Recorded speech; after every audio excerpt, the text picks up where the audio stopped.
So I want to share the budget, the typical budget for a woman's anticipated salary after graduation. And you guys have seen this before. I've shared the AAUW's information before. So basically, a woman's anticipated salary right after graduation is about $35,000. The annual average salary, and then that's post tax is 29,000, and that equates to $2,400 a month using a median state tax rate.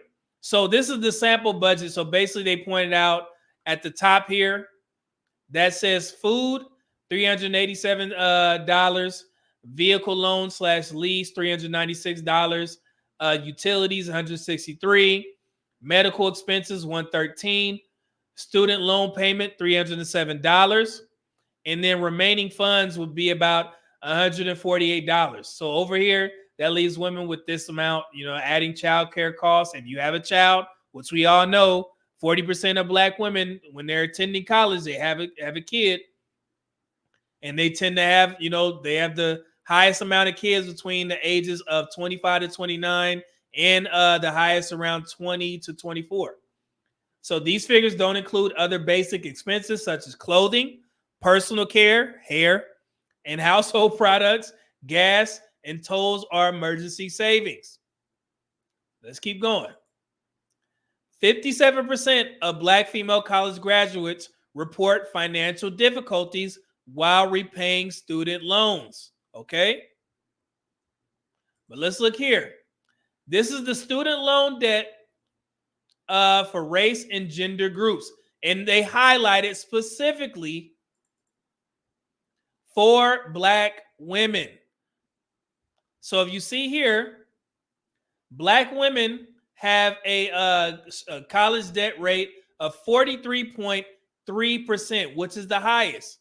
Second is Black men, but it's 11 percentage points lower than Black women. Y'all, now you see why it's an issue?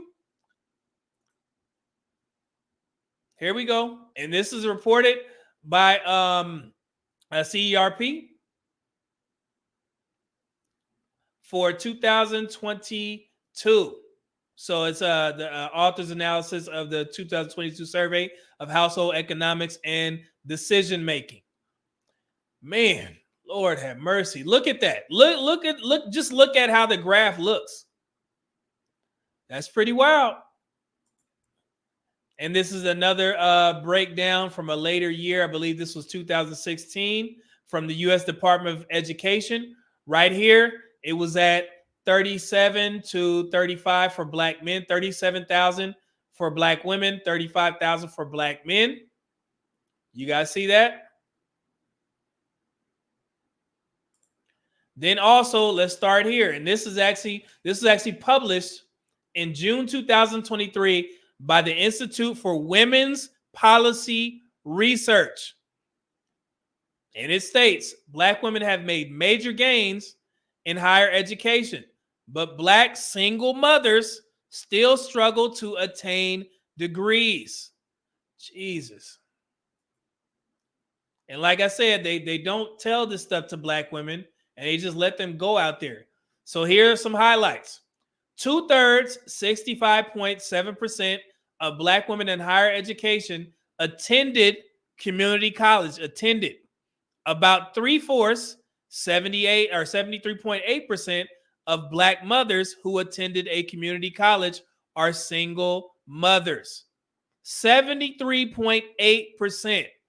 So again, that goes back to my point by saying we need to stop focusing on Black men and fatherless rates and all that stuff has been debunked. We have to focus our attention on Black women. It all makes sense. So 2/3 of Black single mothers, 66.3%, who attended a community college are first-generation students. Over 2/3, 69.4% of Black single mother students did not, I repeat, did not earn a certificate or degree within 6 years of enrollment. So community college you tend to gain an associate's degree. Associate's degree tends to take about 2 years.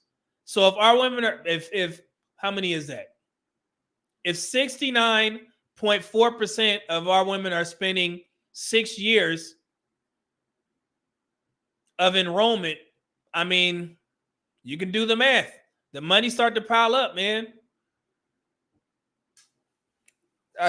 It's 177 folks in there. I know y'all probably shocked by these numbers. Like, man, why I ain't never heard this? And I hope it's black women like, man, why they ain't tell us this? Like,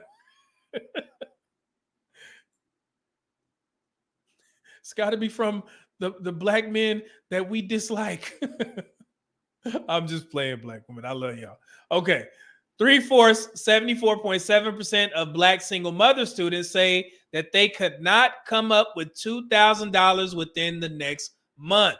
So again, the first thing that we champion is black women are going to school. They're the most enrolled. Hoorah, yay. But then when you start to unpack, it's tough on them. And it may be, like I said, you kind of keeping up with the Joneses type of thing, or I'm trying to make sure that you guys know that I'm moving and shaking out here. I'm getting my degrees, even though I got a kid. And I know the ultimate goal, hopefully, is to make more money, because we understand that, yes, you have a degree, you have a higher chance of making more money, but it's also going to cost you, especially if you're one of the women that's spending 6 years in community college. It's going to cost a lot of money. Lord.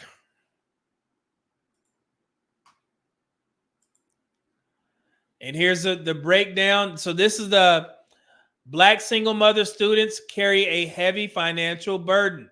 And they just keep going over this stuff, just, kind of drumming home. So these, if you guys can see that, I'll read it. So it says, share of student mothers who probably or certainly could not come up with $2,000. Like I said, black or African-American single mother students lead the pack at 74.7%.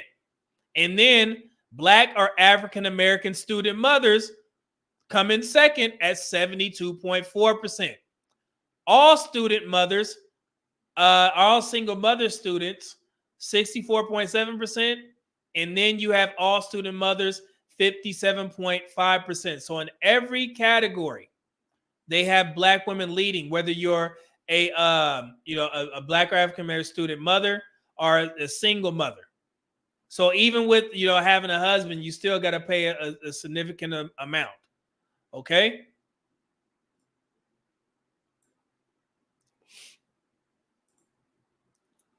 And then this is just going over the fact that most black single mother students enroll in community college.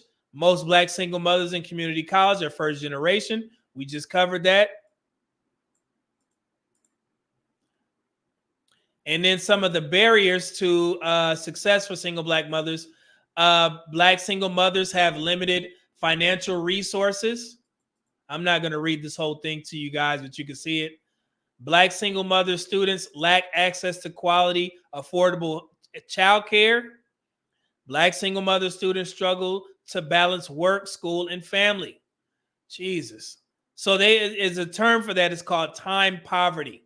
If you guys haven't heard that before, because if you have a kid, you got to juggle that. And then 9 times out of 10, that woman is going to be working.